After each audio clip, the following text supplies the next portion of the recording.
வணக்கத்துடன் pepper and salt அரசியல் என்கின்ற இந்த வலையொலியில் தினமும் உங்களை சந்திப்பதில் மிக மகிழ்ச்சி அடைகிறேன். இந்த காணொலிக்குள் செல்வதற்கு முன்னால் எங்களுடைய இந்த வலையொலியை நீங்கள் பகிர்ந்தளியுங்கள். நீங்கள் பகிர்ந்தளித்தால் நாங்கள் வெளியிடக்கூடிய நல்ல நல்ல காணொலிகள் உங்களை அடைவதற்கான ஒரு களத்தை எட்டும்.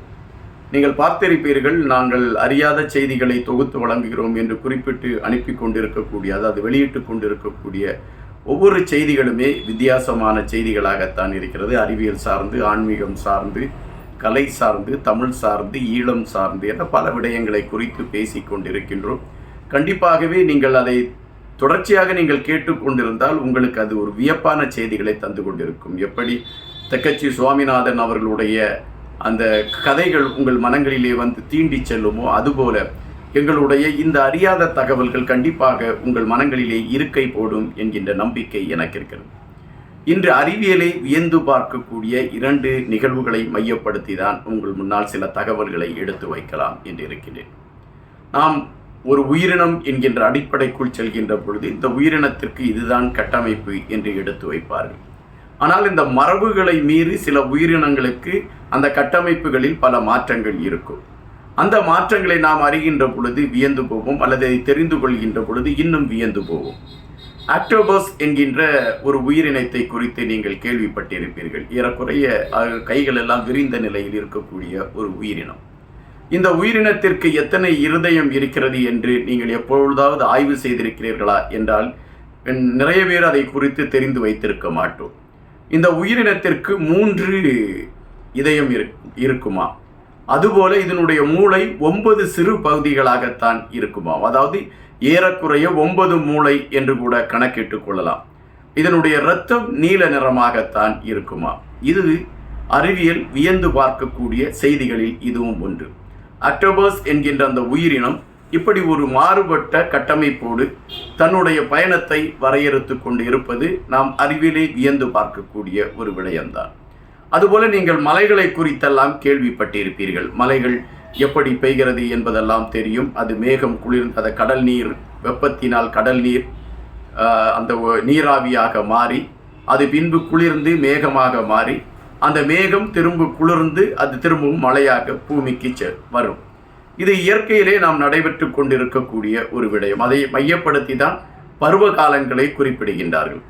ஆனால் மழை வேறு கோணத்தில் பெய்திருக்கக்கூடிய மலைகளை குறித்து கூட நீங்கள் அறிந்திருப்பீர்கள். அதாவது பனிக்கட்டு மலை போன்ற பல மலைகளை குறித்தெல்லாம் நீங்கள் அறிந்திருப்பீர்கள். ஆனால் உயிரினங்களே மலைகளாக பெய்திருக்கிறது என்கின்ற விடயத்தை குறித்து நீங்கள் கேள்விப்பட்டிருக்கலாம். 2005ஆம் ஆண்டு செர்பியா என்கின்ற நாட்டில் மழையாக தவளைகள் பெய்திருக்கிறது என்கின்ற பதிவு அன்றைய ஊடகங்களிலும் செய்தி நிறுவனங்களும் இருக்கின்றது.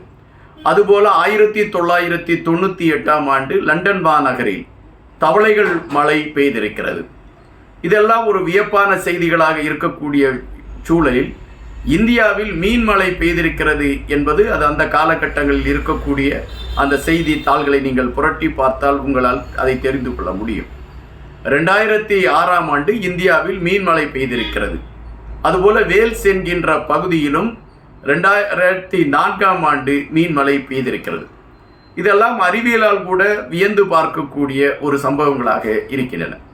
அதுபோலத்தான் மனிதனுடைய உடலிலும் பல மாற்றங்கள் இருக்கிறது, பல செய்திகள் இருக்கிறது. ஒரு மனிதன் ஒரு பெண்ணை தாய்மையாக்குவதற்கான முயற்சியை அவன் எடுக்க வேண்டும் என்றால் அவனுடைய ஆண் உறுப்பு விரைப்பு தன்மையை அடைய வேண்டும். இது உயிரோடு இருந்தால்தான் நடைபெறக்கூடிய ஒரு களம். காரணம், உடம்பில் இருக்கக்கூடிய இரத்தம் வேகமாக பாய்கின்ற சூழலில்தான் அந்த விரைப்புத்தன்மை ஏற்படும் என்பதுதான் விஞ்ஞானத்தின் பதிவு. ஆனால் இறந்து போன மனிதனுக்கும் விரைப்புத்தன்மை ஏற்படும் என்கின்ற செய்தியை நீங்கள் எங்காவது கேட்டிருக்கிறீர்களா என்றால் உண்மையிலே நீங்கள் இந்த காணொலியை முழுவதாக நீங்கள் பார்க்கின்ற பொழுது நீங்களே வியந்து போவீர்கள். மனிதன் உருவாக்கப்படுகின்ற பொழுது முதலாக அவனை உருவாக்குகின்றது, அவன் கருவாகின்ற பொழுது முதலாக உருவாக்கப்படுகின்றது மனிதனுடைய இதயம். அதுபோல இறந்து விட்டான் என்பதை அறிவிப்பதும் அந்த இதயம் நின்றவுடன் இறந்து விட்டான் என்று அறிவிக்கப்படுகிறது. எனவே மனிதனை உருவாக்குவதற்கு முதலாக உருவாகின்ற ஒரு உறுப்பு இதயம். அதுபோல அவனுடைய இறப்பை பறைசாற்றுவதும் இதயம் நின்றுவிட்டால் அவன் இறந்து விட்டான் என்பதுதான் பதிவு. இறந்த பின்பு இதயத்திலிருந்து இரத்தங்கள் வெளியே பாய்ந்து வருவதில்லை, அது உறைந்து போன நிலையிலே இருந்துவிடும்.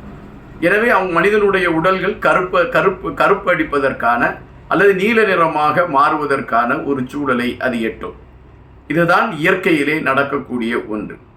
ஆனால் சில மனிதர்கள் இறந்த பின்பு அவர்களுடைய அந்த உறுப்பு விரைப்புத்தன்மை அடைந்திருக்கிறது என்கின்ற ஒரு செய்தியை நீங்கள் படிக்கின்ற பொழுது எப்படி நடக்கும் என்கின்ற கேள்வி வரும். செங்குத்தாக நிற்கக்கூடிய நிலைமையில் ஒரு மனிதன் இறந்துவிட்டால், இறந்தவுடன் அந்த மனிதனுடைய உடலில் எங்காவது தேங்கி இருக்கக்கூடிய அந்த இரத்தங்கள் கீழ்நோக்கி வருவதற்கான ஒரு வாய்ப்பு ஏற்படும். அப்படி கீழ்நோக்கி வருகின்ற பொழுது அந்த இரத்தங்கள் அவனுடைய அந்த பிறப்புறுப்பை நோக்கி அவைகள் பாய்ந்து செல்லும். அப்படி பாய்ந்து செல்கின்ற பொழுது அந்த பிறப்புறுப்பு விரைப்புத்தன்மை அடைவதற்கான ஒரு சூழலை அது அடையும். இதை டெத் எரக்ஷன் என்று குறிப்பிடுகிறார்கள் மருத்துவ துறையை சார்ந்தவர்கள்.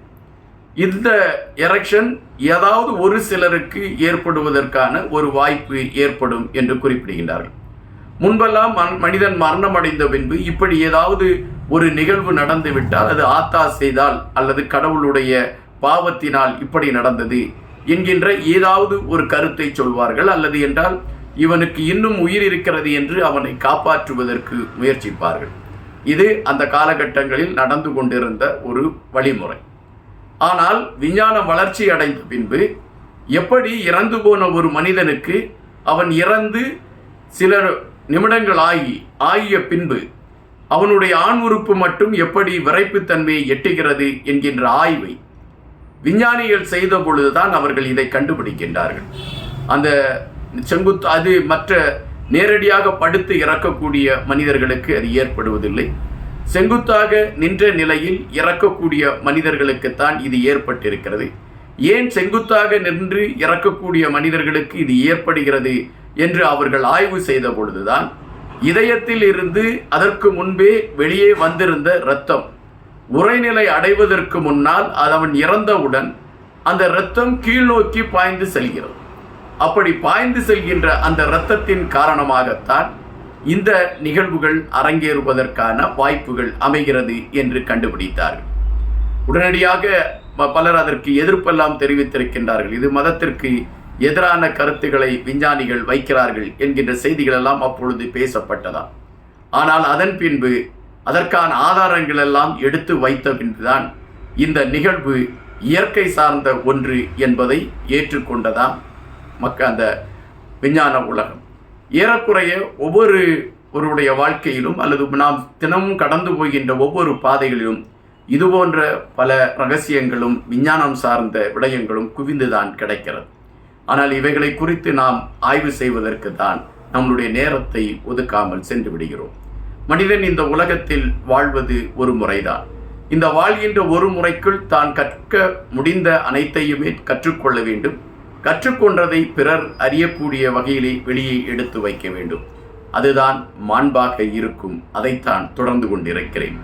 நன்றியுடன் இன்பா.